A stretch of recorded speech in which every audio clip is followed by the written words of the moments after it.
tout le monde et bienvenue dans cette nouvelle vidéo.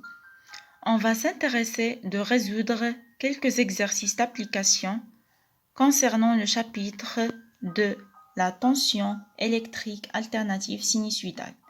Alors, commençons tout d'abord par l'exercice d'application. Dans cet exercice-là, commençons par l'exemple 1. On nous demande de déterminer les caractéristiques des tensions électriques dans un oscillogramme. Et comme vous pouvez le voir, les données, une division correspond à 5 millisecondes et une division correspond à 100 volts pour la horizontale et pour la verticale. Ça, c'est un oscillogramme ou bien c'est un oscillographe. Alors, il contient là-dedans un signal ou bien une tension. Cette tension-là, il est comment? Bien sûr, il est sinusoïdal et alternatif. Cela veut dire quoi sinusoïdal? Sinusoïdal qui contient le motif sous forme de vague. Et alternatif, il prend tantôt des valeurs positives ou bien des valeurs négatives.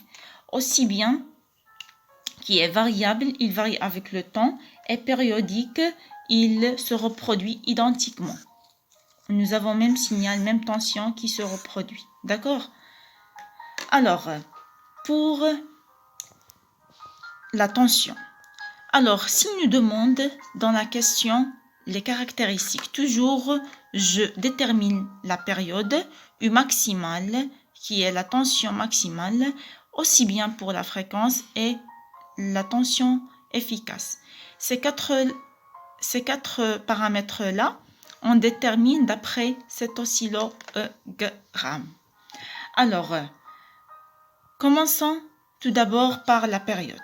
La période, c'est quoi? Il est noté par T, l'abréviation T majuscule, et non pas T minuscule.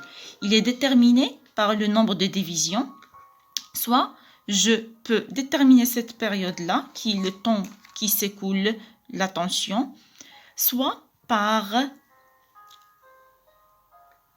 quoi? Tension qui est maximale, de crête qui est maximale, ou bien les deux tensions qui est minimale, ça c'était la période aussi. Soit je monte de ici vers T2, c'est bon? Alors regardez, T1, T', T2, ça c'est tout ça, c'est T.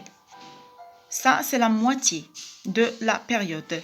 Sinon, lorsque je descends de ici vers ici, c'est la même chose. T1, T', T2. Tout ça, c'est pour déterminer la période. Je vais vous montrer un diapo qui exprime les différentes périodes comme vous pouvez le voir. Alors, passons rapidement pour U maximale. C'est la tension qui est maximale. Signifie quoi? Ça signifie l'amplitude.